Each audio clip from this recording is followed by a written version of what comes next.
de responsabilidades es siempre encontrar la persona adecuada para poder liderar. Mientras más grande sea la responsabilidad, es más difícil encontrar una persona idónea para ello. Tanto así que inclusive existen empresas que buscan personas que ya tienen un grado de experiencia o aquellas que se preparan para poder administrar bajo la responsabilidad que se les otorga. Administración es tan importante no solamente para las empresas, sino también para la vida. Si no sabemos administrar lo poco que tenemos, ¿cómo podremos pedir a Dios mayor bendición? Hoy vamos a hablar sobre administración. ¿Y qué tal si hoy entiendes que tú eres un administrador de los bienes de Dios? Hoy vamos a hablar sobre mayordomía cristiana. ¿Ya entendiste este aspecto? ¿Cómo esto envuelve todas las áreas de nuestra vida, nuestra responsabilidad, madurez espiritual y nuestra fe y entrega a Dios? Bienvenido a este nuevo capítulo de Biblia Fácil. Estamos en nuestra temporada de creencias, yo creo, y todas esas creencias están fundamentadas en la palabra de Dios. Así que gracias por permitirnos acompañarte, ingresar a este lugar donde tú estás, y gloria a Dios porque también nos permite juntarnos de diferentes países para poder estudiar la palabra de Dios. Que Dios te bendiga. Bienvenidos amigos una vez más al estudio de hoy. Continuamos analizando la doctrina número 5 y en la quinta doctrina ya hemos hablado algunos aspectos fundamentales sobre el estilo de vida, ley de Dios, el sábado, y nuestro tema de hoy será mayordomía cristiana. Vamos a abrir la Biblia y como siempre antes vamos a orar. Oramos. Gracias Señor por esta oportunidad que tenemos una vez más de estudiar tu palabra y permítenos encontrar respuestas para nuestras interrogantes, pero sobre todo dando la capacidad no solamente para entender, sino también para obedecer aquellas cosas que tú nos pides. Danos tu bendición, tu Santo Espíritu puede iluminar nuestra mente para la comprensión de tu verdad. En el nombre de Jesús. Amén. Amén. Muy bien, estamos entonces en la doctrina número 5, que es la doctrina que habla sobre la vida cristiana. Dentro de esta doctrina ingresamos a la tercera creencia, que es mayordomía cristiana. ¿Quién es un mayordomo? Vamos a comenzar con la definición completa. Somos mayordomos de Dios, a quienes Él ha confiado tiempo, oportunidades, habilidades y posesiones, y las bendiciones de la tierra y sus recursos. Por lo tanto, somos responsables ante Él por su uso apropiado, responsable e inteligente. Esa es la definición sobre esta creencia. Bueno, aquí ya hemos visto algunas palabras importantes, ¿no? Mayordomos. ¿Quién es un mayordomo? Uno que administra. No es el dueño, es aquel que cuida. Esto mucho o se entiende mucho mejor en el campo agrícola, ¿no? Cuando un dueño tiene muchas hectáreas de tierras para poder cultivar, siempre va a buscar a alguien de confianza para que pueda cuidar como si fuese suyo. Pero siempre va a dar cuentas o va a rendir cuentas al dueño. Él como mayordomo va a cuidar la tierra para que ésta pueda cultivar, para que ésta pueda estar en las mejores condiciones, mas siempre va a estar pidiendo del dueño. Falta abonar la tierra, necesito trabajadores para poder sacar las malezas, necesito herramientas para poder trabajar. El dueño provee, el administrador ejecuta, pero finalmente el administrador rinde cuentas al dueño. Claro que el dueño trabaja en sociedad con el administrador, El administrador sabe que aunque la tierra no es suya, pero si lo cuida como si fuese de él, al final él sale beneficiado. Porque al dar cuentas al dueño, el dueño comparte con él las bendiciones, los recursos, todo lo que la tierra produjo, y aparte de poder sobrevivir, él asegura su lugar, su puesto por mucho tiempo. Bueno, esa es la idea de administración. Y hoy hay tanta escasez de buenos administradores. Tanto así que las empresas, mientras más grandes sean, ellos no confían así a primera vista de alguien para poderle darle la responsabilidad para liderar cierta área. Y mientras más grande sea la responsabilidad, a buscar una persona que sea de mayor confianza. Ahora, cuando nosotros entendemos que Dios quiere tener una sociedad con sus hijos, porque Él es el dueño de todo, tendremos una comprensión más amplia de lo que es mayordomía. Y aquí hay algunos aspectos importantes. Fíjense, Dios nos ha confiado, esta palabra es importante.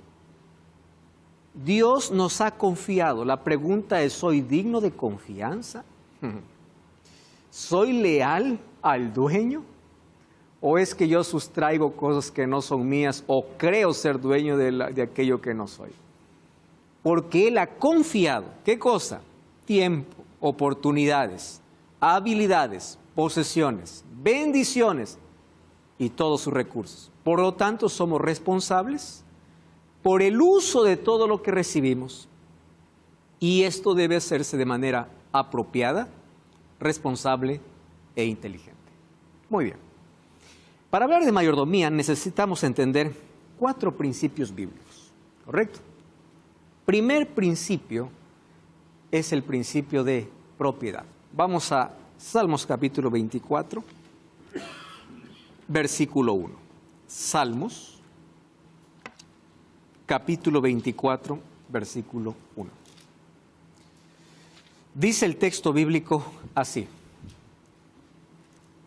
de Jehová es la tierra y su plenitud, el mundo y los que en él habitan, porque Él la fundó sobre los mares y la firmó sobre los ríos. Correcto. ¿Cuál es el principio de propiedad? Todo lo que es creado tiene dueño. ¿Y ese dueño quién es? Dios. Cuando nosotros en la vida nos olvidamos que somos administradores y nos creemos dueños, entramos en un conflicto terrible de aferrarnos a algo del cual no nos pertenece. Ustedes se dieron cuenta que los seres humanos a menudo luchan en la vida desde que amanece hasta que anochece por algo que en la vida pierde y se acaba. Y cree que es dueño aparentemente hasta que llega la muerte y se acaba, y todo aquello del cual cree que es dueño pasa a otro y a otro y a otro, porque finalmente ningún ser humano es dueño, el dueño es Dios. Y a veces nos acabamos en la vida intentando construir. Ahora, con esto no estoy diciendo que no tenemos que planificar, soñar, trabajar, esforzarse, no estoy hablando de eso, pero nuestro objetivo final a veces creemos que son las posesiones. Y cuando tenemos algo nos atrevemos a pensar así: todo esto es solo gracias, y nos atribuimos todo, ¿verdad? Es verdad que para alcanzar algo en la vida necesitamos de esfuerzo, de disciplina, de trabajo. Mas la pregunta es, para obtener aquello que obtengo, ¿quién me dio vida? ¿Quién me dio salud? ¿Quién me dio fuerzas? ¿Quién me dio oportunidades? ¿Yo supe aprovecharlas? Sí. ¿Usé de manera inteligente los recursos? Sí. Mas ¿quién es aquel que me dio la fuerza, la salud y la vida? Entonces, todo lo que en esta vida alcance es de Dios. Porque de paso, el principio de propiedad me dice, tú no eres dueño de nada. Ageo capítulo 2, un libro chiquito del Antiguo Testamento. Ageo capítulo 2, versículo 8. Es interesante este texto porque aquí va a hablar que inclusive la plata y el oro que en este mundo se pueda acumular, obviamente no nos pertenece. Ageo está un poquito adelante de Habacuc y Sofonías, es un libro muy pequeño, capítulo 2, versículo 8. Dice así: mía es la plata, mío es el oro, dice Jehová de los ejércitos. Muy bien, ¿qué le pertenece a Dios? La tierra y su plenitud, porque Él la creó. ¿A quién le pertenecen los tesoros que hay en este mundo? Dios dice, mío es la plata, mío es el oro. Entonces, cuando nosotros pensamos que podemos dar algo a Dios, la pregunta es, ¿qué? Si es de Él. Es más o menos cuando tu hijito quiere darte un regalo por el Día del Padre. Entonces le dice, papá, te voy a regalar algo. Y el padre obviamente entiende, dice, gracias, qué lindo. Pero ese regalo, ¿quién lo compró? Lo compró él, pero ¿con dinero de quién? Del papá. O lo mismo con la mamá, ¿no? Mamá, feliz día. ¿Y de dónde sacó ese dinero? Bueno, fue del mismo bolsillo de la mamá y del papá. Y obviamente que el padre y la madre recibe con tanto aprecio. Nosotros cuando a Dios intentamos decir, Señor, toma, te entrego. Imagino a Dios diciendo, sí, es mío, yo lo sé. Pero claro, el hecho de poder entregar, de reconocer, hace que nosotros podamos trabajar en una sociedad. Cuando Dios creó al hombre, Dios lo hizo administrador. Vamos a Génesis capítulo 1. Génesis capítulo 1, versículo 26. Dios le entregó una responsabilidad de administrar sobre la mayor empresa que existe en el mundo, del cual todos formamos parte. 1:26. Entonces dijo Dios, hagamos al hombre a nuestra imagen conforme a nuestra semejanza. Imago Dei, imagen y semejanza de Dios. Ahí viene la palabra importante, señoree. ¿Qué cosa es señorear? Sea el Señor, sea el administrador de, ¿qué cosas? Peces del mar, aves de los cielos, las bestias y en toda la tierra y todo animal que se arrastra sobre la tierra. Versículo 28. Dios le entrega literalmente la función. Para que esto quede claro, le dice a Adán, los bendijo Dios y les dijo, fructificad y multiplicaos, llenad la tierra y sojuzgadla. Y otra vez le entrega la responsabilidad. Administren, cuiden, señoreen sobre los peces del mar, las aves de los cielos, las bestias que se mueven en la tierra y todo lo demás. Y de ahí Dios le dice de qué manera Él se debe alimentar. Entonces, Dios como dueño es quien le torna, le hace, le gradúa como administrador al ser humano. Entonces, el principio de propiedad es que yo no soy el dueño. El dueño es Dios. Luego viene el principio de generosidad. El principio de generosidad es que Dios es el que da, no es el que pide. Porque de tal manera amó Dios al mundo, por eso dio. Cuando el ser humano entrega algo para Dios, Pablo dice que hay que darlo con alegría porque Dios ama al dador alegre. Porque el principio de generosidad me enseña que a la verdad quien es generoso en dar es Dios. Dios da la vida, Dios da la salud, Dios da la tierra, Dios da la familia, Dios da. ¿Correcto? Es el principio de generosidad. Y el principio de fidelidad es que Dios quiere trabajar en sociedad. ¿Y qué significa trabajar en sociedad? Solo recuerda que yo soy el dueño, porque al final yo pediré cuentas. ¿Correcto? Yo pediré cuentas. Del tiempo, ¿cómo lo usas? De los recursos que he colocado en tu mano, de la salud que te doy, de todo. Te pediré cuentas. Muy bien, basado en estos principios, la mayordomía, ¿qué significa? Vida cristiana significa una entrega total de todas las áreas de nuestra vida. Aceptar a Cristo significa negarse a sí mismo por completo, es lo que Jesús dijo. Si alguien quiere ser mi discípulo, niéguese a sí mismo, tome su cruz y sígueme. Ese negarse a sí mismo es negar sus deseos, sus caprichos, su egoísmo, una renuncia completa. ¿A qué? Simplemente a reconocer todo lo que tengo, todo lo que soy, todo lo que puedo llegar a ser, no es por mí, es porque Dios lo permite. ¿Qué cosa soy yo? El receptor, aquel que recibe y aquel que reconoce. Lo único que Dios pide es reconocimiento. Y ya vimos que para eso estableció el sábado, para poder reconocerle como creador. Ahora, Dios establece este principio de mayordomía cristiana para reconocerle como el dueño de todo. Así como el sábado es el recordatorio de que tenemos un creador, el ser mayordomos o administradores de Dios es el reconocer de que nosotros no somos dueños de nada. ¿Correcto? Muy bien. Ahora vamos a ver cómo podemos administrar de manera sabia, ya que somos administradores. Para el cristiano, mayordomía significa la responsabilidad del ser humano de administrar todo lo que Dios le confía. Vida, cuerpo físico, tiempo, talentos, habilidades, posesiones materiales, oportunidades de servicio en favor de otros y su conocimiento de la verdad. Todo, absolutamente todo. Y la vida puede dividirse en 4 áreas básicas. Cada una representa un regalo de Dios. Bueno, nuestra vida en sí está dividida por áreas, ¿no? Somos conscientes de ello. Ahora, ¿cuáles son esas 4 áreas? Facundo, tienes una pregunta. Muchas veces por ahí tenemos deseos, somos humanos y reconocemos que muchas veces se nos pasa por la cabeza querer hacernos algo en el cuerpo, algún tatuaje, piercing, y quería saber qué pasa cuando accedemos a hacer eso. La popular idea de mi cuerpo, mis reglas y yo hago lo que quiero, ¿verdad?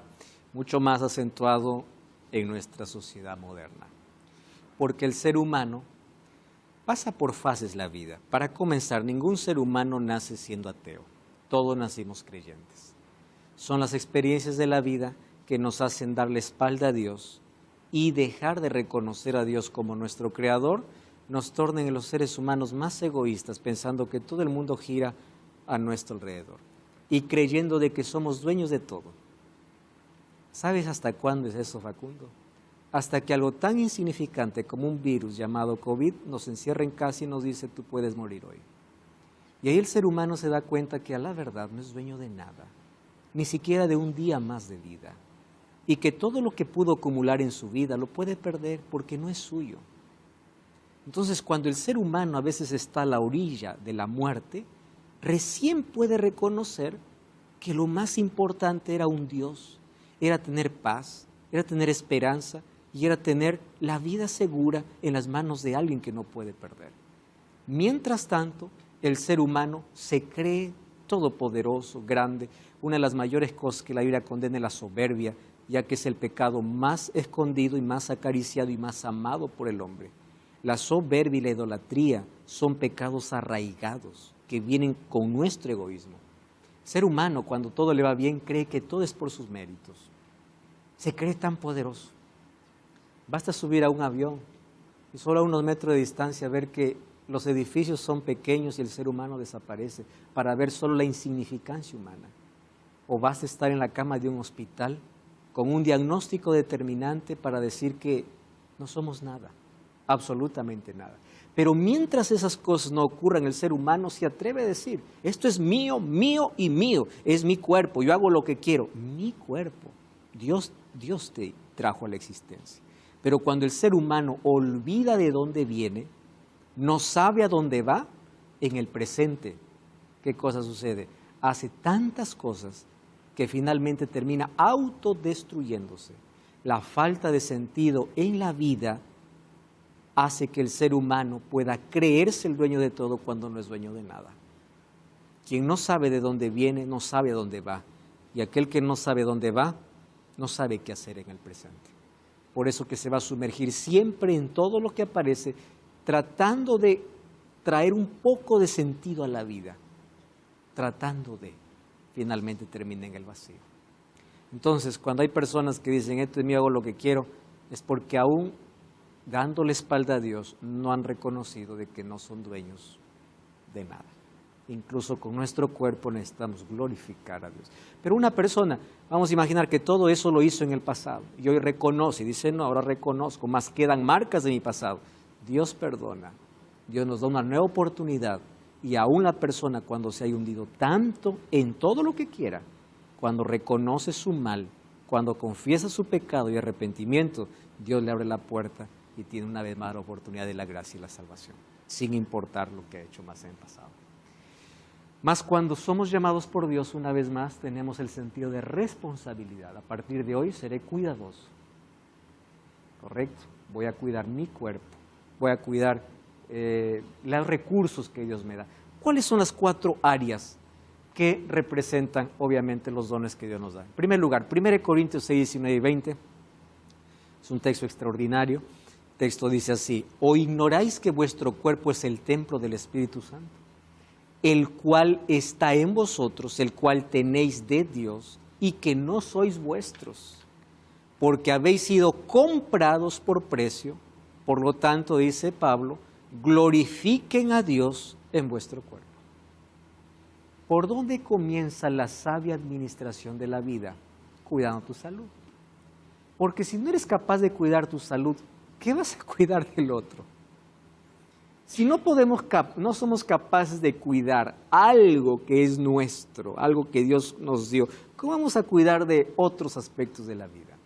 Imposible. Vamos a hablar aquí un poquito de salud, que es un tema muy amplio. Más apenas vamos a resumir en lo siguiente. Dios colocó en su palabra principios para cuidar la salud. 80% de todos los males que atacan a nuestro cuerpo son consecuencia de nuestra desobediencia. Pero existe un 20% que no tiene nada que ver con consecuencia. Hablemos de enfermedades genéticas, hablemos de accidentes, hablemos de situaciones donde el ser humano no tiene participación. ¿Existen situaciones así? Muchas, pero no es el común denominador, porque el 80% de dolor físico se puede evitar. ¿De qué manera? Siendo fieles a los principios que Dios estableció. De eso vamos a hablar un poquito más en el próximo programa. Cuídate de cosas dañinas para no dañar tu salud. Pero el ser humano no se deja guiar por principios, se guía por gustos. Esto me gusta, punto final. ¿Principio? ¿Qué principio? Lo que importante es que me gusta. Y nuestro paladar pues está tan degradado que ama lo perjudicial, no gusta de lo bueno. ¿Ya vieron que desde niños somos así? Dale a un niño solamente verduras hasta que su paladar, si su paladar no conoce otra cosa, está todo bien. Hasta que llega a conocer cosas dañinas. ¿Qué cosas va a preferir? Lo dañino. Y eso no cambia. En la vida adulta, inclusive, nosotros intentamos justificar. De algo hay que morir, ¿verdad? No te metas porque eso es mi gusto. Y es verdad que mientras estamos en esta tierra, todos estamos condenados a morir, por lo menos hasta que Jesús regrese y coloque punto final a eso. El asunto es cómo llego a morir, en qué circunstancias, de qué manera. Y cuando Dios ha creado principios para cuidar mi salud, es porque yo debo estar consciente de que mi cuerpo es el templo del Espíritu de Dios. Por lo tanto, debe estar cuidado. ¿Y qué cosa debo cuidar? Todo lo que como, porque adoración a Dios también incluye la mesa. Cuando yo como también estoy adorando a Dios. Y en la Biblia vamos a encontrar 2 tipos de alimento, o 3 tipos de alimento. Alimento ideal, Génesis 1:29. Todo lo que es verde, todo lo que es fruto, todo lo que es natural os he dado para comer. Alimento recomendado y alimento prohibido. O alimento permitido y alimento prohibido. El alimento permitido está en Levítico 11, hay una distinción incluso de aquellos alimentos en las carnes que debemos comer y que no. Y alimento prohibido, allí mismo, esto no. Ahora, ¿quién es el beneficiado cuando yo soy obediente? No es Dios, soy yo. Pero el ser humano, aún conociendo que hay cosas que lo destruyen, continúa. Mira una persona que fuma, ves a la cajetilla de cigarrillo, este es el símbolo de muerte. Pero el ser humano continúa.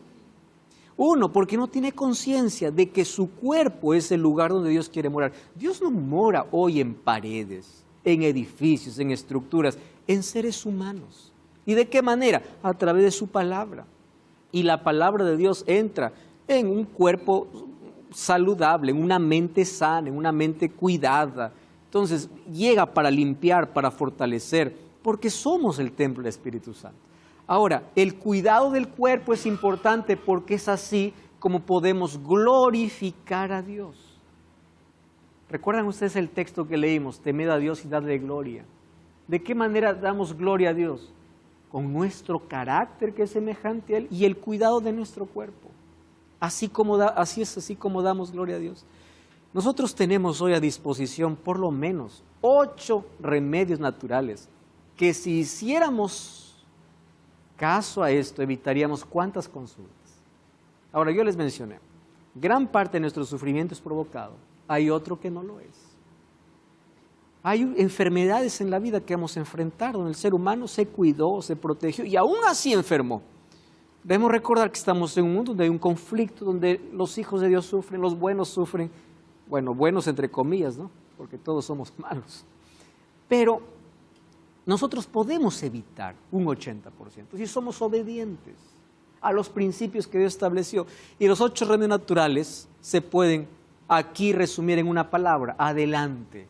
A de agua, D de descanso, E de esperanza, L de luz solar, A de buena aire, respirar aire puro, N de nutrición, T de temperancia y E de esperanza o de ejercicios, que ya mencioné lo otro.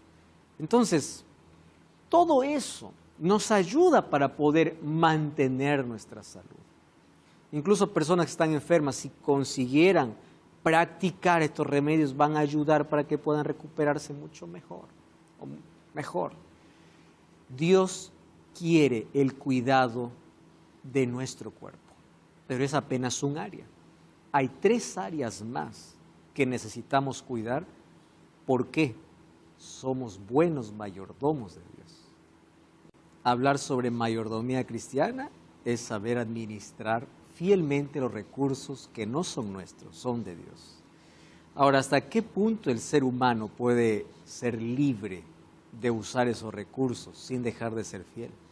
Puedes conocer más sobre este tema enviando un mensaje a nuestro WhatsApp más 5512 98 100 14 60 para solicitar la revista Esperanza Yo Creo. Allí tú vas a encontrar de una manera didáctica cómo comprender mejor este tema. Entonces, te vamos a enviar un formulario, vas a responder de manera breve y te enviaremos el curso de manera digital o físico, si así lo prefieres. Ya sabes, revista Esperanza Yo Creo está disponible, es totalmente gratis y envía tu mensaje al más 5512 98 100 14 60. Espero que tú puedas ahora mismo solicitar esta revista. Muy bien, continuamos con nuestro estudio hoy. Estamos hablando sobre mayordomía. Somos responsables del cuidado de todas las cosas que Dios nos da, comenzando por nuestra salud física. Cuando somos obedientes y fieles a Dios, nosotros salimos beneficiados. No bebas alcohol, no consumas tabaco, no consumas sustancias perjudiciales, no a la droga, sí al cuidado, sí al ejercicio, sí a beber agua, sí al alimento natural, sí al sol. Todas esas cosas favorecen para que el ser humano pueda tener resistencia, un sistema inmunológico mejor, dormir bien. Ustedes se imaginan los beneficios que el ser humano tiene. Pero hoy hay tanto entretenimiento, que lo que se hace es sacrificar horas de sueño y al día siguiente uno está con una mente cansada, está irritado. Y la vida se vive de manera diferente cuando hay cosas que podemos evitar. Si somos buenos mayordomos del Señor y somos responsables de ello, entonces adelante es la clave para una mejor salud. Mayordomía del cuerpo es que los hijos de Dios somos mayordomos de sí mismos y debemos desarrollar nuestras capacidades físicas y mentales. Es interesante, miren lo que dice Romanos capítulo 12, versículo 1 y versículo 2. Romanos 12, 1 y 2. Así que, hermanos, os ruego por la misericordia de Dios, que presentéis vuestro cuerpo en sacrificio vivo, santo y agradable a Dios. Y a mí me encanta la manera como Pablo hace un énfasis. Primero comienza con una súplica. Os ruego. cuiden sus cuerpos. Es lo que está diciendo. Pero finalmente dice, este es un culto racional.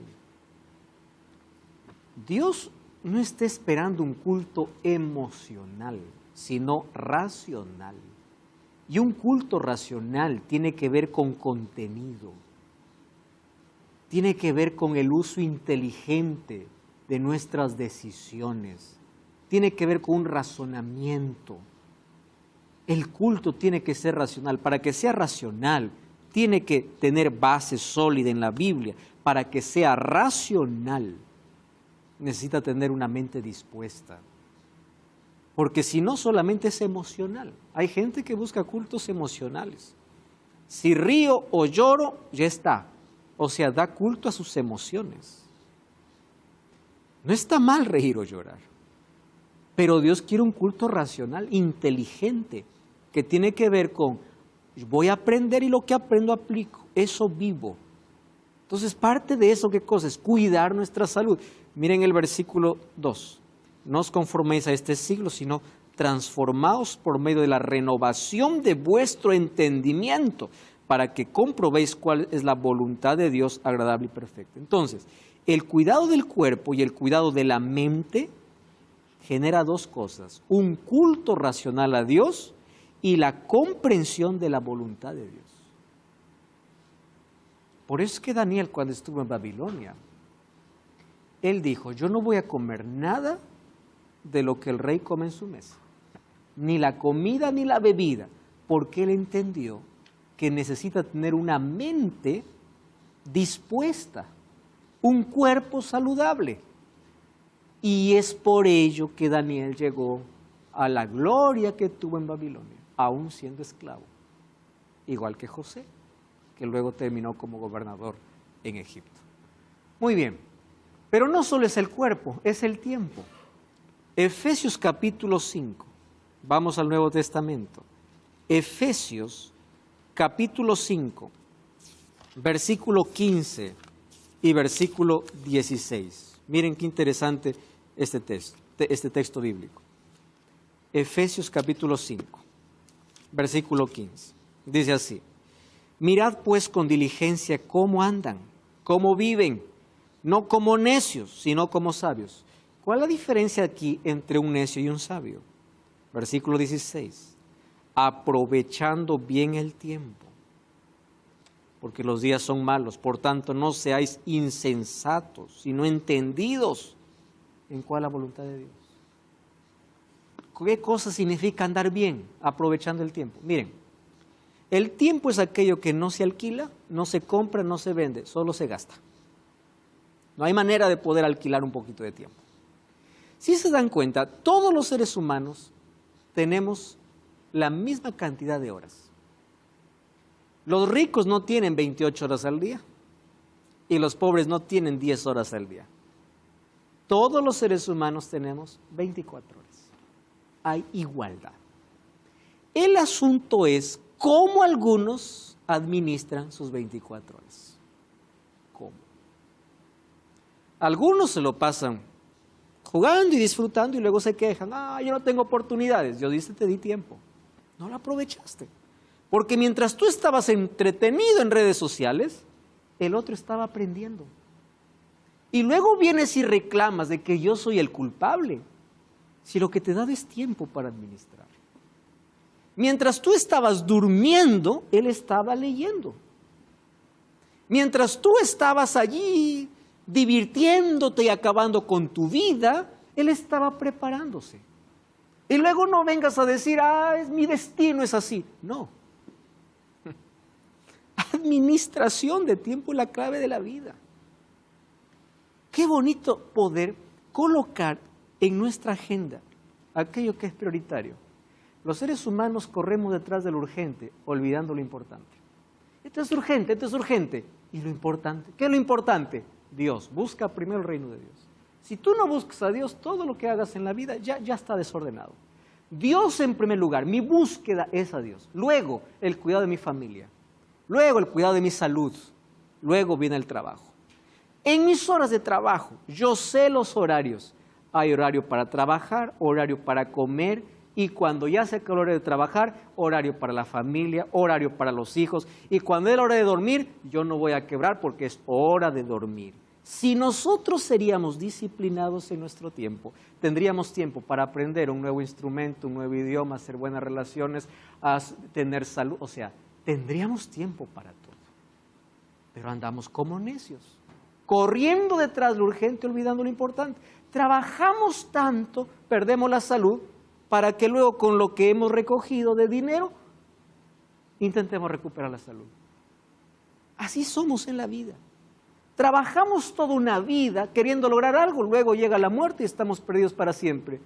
¿De qué sirvió nuestra existencia? Andar como sabios, administrando bien el tiempo. Mónica. Sí, pastor, bueno.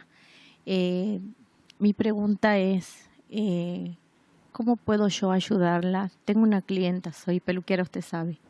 Llega la clienta ahora más frecuente a la peluquería. Ella me cuenta de cómo perdió sus hijos. Perdió su hija a los 8 meses, murió su hijo. Su hija estaba enferma de leucemia y su hijo lo mataron. Entonces es como que ella le echa la culpa a Dios por lo malo que está. Bueno, yo le hablé y le dije que no es culpa de Dios, sino es culpa de nosotros, cómo seguimos en el camino de lo que decidimos. ¿Cómo puedo yo ayudarla a ella? Porque es como que se aferra mucho a mí, así que ella va a la peluquería. ¿Cómo podemos ayudar a una persona que en un momento de pérdida está culpando a Dios? Ella, yo la veo muy... No tan solo ella, me llegan más gente, es como que se esconden, se tiran abajo ellas mismas espiritualmente y llegan mal a la peluquería. Y me cuentan, tengo la parte esa que me están contando. Y la verdad que me desespero por ayudarle y me sale lo que Dios me da en ese momento para poder ayudarle espiritualmente. En primer lugar, no juzgamos a una persona que perdió algo. En el dolor uno expresa todo y Dios entiende el dolor. Incluso Jesús en la cruz dijo, Padre, ¿por qué me has abandonado? Porque en la extrema crisis el ser humano pierde de vista, inclusive piensa, porque está más basado en lo que siente que en lo que debe creer. Cuando este asunto es reciente, solo es orar, solo es acompañar, solo es abrazar, solo es fortalecer, porque es parte del duelo. Pero si este asunto persiste a partir de los años, esa persona necesita aceptar un hecho que aconteció. Y si no ha superado, necesita acompañamiento y ayuda profesional. Más, ¿cómo fortalecemos su fe? Las personas se van a ir dando cuenta en la vida de que aunque culpamos a Dios de todo, Dios no es el culpable de todo. Vivimos en un conflicto, más esto jamás lo podremos ver a menos que abramos nuestros ojos a la Biblia. La Biblia nos va a mostrar en qué conflicto estamos y por qué existe el sufrimiento. Orar por esa persona y permitir que pueda conocer el amor de Jesús desde las Sagradas Escrituras para que pueda cambiar su visión. ¿Correcto? Bueno, Dios quiere que administremos nuestro tiempo, es lo segundo. Ahora, Dios también nos pide que podamos administrar los talentos. Y hemos hablado aquí de dones espirituales, ¿recuerdan ustedes? Cada talento puede ser utilizado para glorificar a la persona que lo posee como el dador de los talentos. Los talentos deben ser desarrollados, ya sea en el área de la música, arte, mecánica, tejidos, cualquier talento. Dios nos ha dado templo, que es el cuerpo. Dios nos ha dado tiempo para administrar. Dios nos ha dado habilidades y junto a las habilidades, oportunidades y talentos que necesitan ser administrados. Pero ¿qué más necesita ser administrados? Las posesiones materiales. Y Dios ordenó que la proclamación del Evangelio dependa de esfuerzos y ofrenda de su pueblo. Ustedes recuerdan que para poder construir el santuario, Dios no hizo aparecer los materiales de un momento a otro. Dios pidió que la construcción del santuario puedan ser hecho con las donaciones del pueblo. La predicación del Evangelio, que es la misión más grande que Dios entregó al ser humano, ¿de qué manera sería concluido? ¿De qué manera? A través de las personas y a través de los recursos de las personas. Hoy les voy a contar un poquito más sobre esto. Más en base ¿a qué? Miren, Dios no pide dinero porque Él es el dueño de todo. Cuando hablo acerca de recursos, yo tengo que hablar acerca de diezmo. ¿Qué cosa es el diezmo? La 10ª parte de la bendición que yo recibí de Dios. Es igual para todos. No es que uno da 20, otro da 30, no, 10ª parte. Es reconocimiento. ¿Pero por qué razón? El problema nunca está en el dinero, porque Dios es el dueño del dinero. El problema está en el corazón del hombre. Les voy a colocar 2 ejemplos. 2 ricos fueron a Jesús. Uno, que no sé su nombre, solo lo llama el joven rico. Jesús le dice, anda, vende todo lo que tienes y luego sígueme. Pregunto, ¿Dios quiere que para seguirle seamos pobres? No. Miren, Abraham era rico. Miren, Salomón era rico. Miren, Nicodemo. Nicodemo era rico. Y Jesús no le dijo a Nicodemo, vende todo lo que tienes. ¿Se dan cuenta que el problema no es la riqueza? El problema es el amor a la riqueza, el amor al dinero. El problema de este joven rico es que el dinero estaba por encima de Dios. Y lo que Jesús le está diciendo es, a menos que no quites ese ídolo, tú no puedes ser mi discípulo. Cada uno tiene su propio ídolo, pero el dinero es el ídolo mayor de la mayoría de personas. Entonces Dios, para librarnos del egoísmo, Él nos dice, reconóceme de todo lo que pongo en tu mano, una 10ª parte, aquello que llamamos de diezmo. ¿Dónde lo vas a depositar? En la iglesia. ¿Para qué va a servir? Para la predicación del evangelio. Voy a la historia de otro rico. Zaqueo. Zaqueo era igual de rico. Odiado, pero rico. Un día va Jesús. Jesús va a su casa. Y cuando Jesús está en su casa, Zaqueo se levanta, fíjense, sin que Jesús le pida. En ningún momento Jesús le dijo, Zaqueo, bueno, ya llegué a tu casa y bueno, tienen que ver algunos cambios. No, Zaqueo se levanta y dice, señores, están felices. Si alguien de ustedes defraudó, voy a dar 4 veces más. Él estaba dispuesto a despojarse de todas sus riquezas, a donar y a dar. ¿Por qué razón? Porque ahora su visión cambió. Antes mi mayor tesoro era el dinero, ahora mi mayor tesoro es Cristo. Si mi mayor tesoro es Cristo, ya no importa más el dinero. El diezmo nos coloca en la posición, Dios es el dueño, yo administrador. ¿Mas para qué Dios está necesitando de diezmo? ¿Acaso Él no es el dueño de todo? Porque el problema es que quiere librarnos de nuestro corazón el egoísmo. Él quiere ayudarnos para que podamos reconocer que Él es el dueño y el creador. Esto es diferente a la teología de la prosperidad.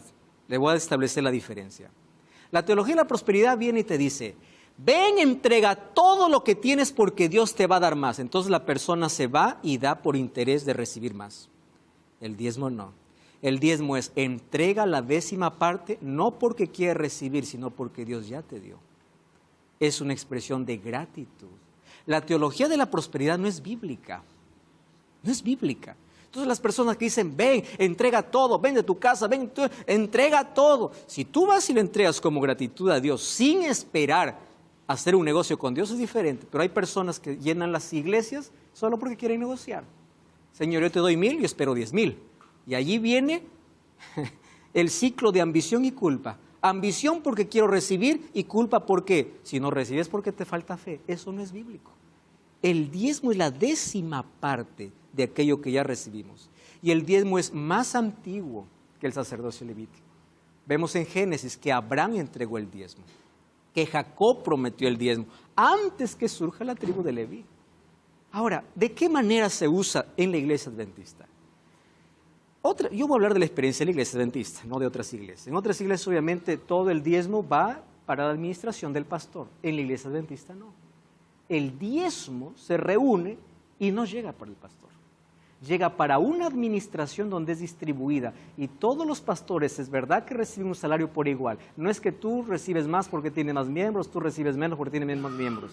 Hay algunas iglesias que dicen, yo no puedo predicar esta verdad porque pierdo miembros, y si pierdo miembros estoy perdiendo diezmos. Nosotros nunca tenemos problema con eso. ¿Por qué? Porque no es así como se manejan los diezmos en la iglesia. Entonces, a partir de allí, de todos los diezmantes, lo que se hace es distribuir. Gran parte o una parte del diezmo viene para predicar el evangelio por medio de comunicación. Una parte de eso viene para distribuir cursos bíblicos o libros de manera gratuita para las personas. Parte de ese diezmo es para mandar misioneros a países donde no hay presencia cristiana. ¿Cómo son sustentados? Por los diezmos. Entonces, dentro de la iglesia adventista, el diezmo se maneja de manera transparente y clara. Yo no voy a hablar de otras experiencias, porque probablemente hay muchos que han tenido una mala experiencia. Estoy hablando de la experiencia de cómo la iglesia adventista maneja eso. Mas, ¿por qué te estoy comentando esto? Porque hoy hay una repulsión cada vez que escucha la palabra diezmo. Y por ahí comienza el comentario. Es para el pastor, es para que él viva. Querido, para comenzar, el diezmo no es algo que tú das de ti para Dios. Todo es de Dios. Y tú reconoces que Dios es el dueño de todo. Con el diezmo lo que haces es contribuir para que la predicación del evangelio continúe. Es eso. Y si nosotros somos fieles a Dios en todas las áreas, reconoceremos que aquello que nos pide es para nuestra bendición. Por eso Dios pide que nosotros podamos cuidar nuestro cuerpo, nuestro tiempo, nuestros talentos y nuestros recursos. No porque es nuestro, sino porque viene de Él. Él nos ha dado sabiduría, Él nos ha dado entendimiento, Él nos ha dado todo ello para que nosotros podamos administrar de manera responsable. Deuteronomio dice, nunca digas en tu corazón, todo esto de lo que tengo es por mi fuerza, porque no te olvides que de Dios viene la fuerza, de Dios viene la vida. Todo lo que tienes es porque Dios te otorgó. Yo quiero que en este momento, ahí donde estás, puedas reconocer a Dios como el creador y el dueño de todo, y tú puedas devolver lo que le pertenece y puedas cuidar de todos los bienes que colocó en tus manos. Primera de Timoteo capítulo 6, versículo 6 dice, gran ganancia es la piedad acompañada de contentamiento. Nada trajimos a este mundo y nada podremos sacar. Versículo 9, pero los que quieren enriquecerse caen en la tentación y lazo, en muchas codicias necias y dañosas, que hunden a los hombres en destrucción y perdición, porque raíz de todos los males es el amor al dinero. Dios quiere bendecirte, quiere prosperarte, en todo. El problema nunca fue el dinero, el problema es cuando éste se coloca por encima de Dios. Amor al dinero. Y cuando nosotros amamos al dinero más que a Dios, somos capaces de creernos dueños de todo, sin reconocer que Dios es el dueño de todo. ¿Por qué no contribuir con todas las cosas y recursos que Dios entregó en nuestras manos para la predicación del Evangelio? 1 Corintios 9 dice que aquel que predique el Evangelio, que viva del Evangelio, en el sentido de que la predicación va a continuar siendo predicada por personas que se dedican a ello y van a ser sustentadas por aquellos que apoyan ese ministerio. Por eso hoy te invito no a ser fiel a una iglesia, sino a Dios. Dios te pide ser un mayordomo. Dios ha colocado recursos en tus manos. Dios te da principios de salud. Dios te da las fuerzas. Dios te da la vida. Y si nos preparamos para la eternidad, creemos de que Dios está por encima de todo y nosotros apenas administradores de todos los recursos que Él nos da. Sé fiel a Dios. La Biblia tiene principio de fidelidad y recompensa. Prueba. Dios es sustentador, proveedor, y Él puede prosperar tu vida en todos los aspectos y sus bendiciones van más allá de lo económico. Experimenta eso en tu vida siendo fiel a Él. Vamos a orar. Gracias, Señor, por tu palabra. Hoy nos disponemos para ser fieles a ti. Gracias por darnos el privilegio de ser tus administradores. Y ayúdanos para que podamos administrar con sabiduría todo lo que nos has dado. En el nombre de Jesús.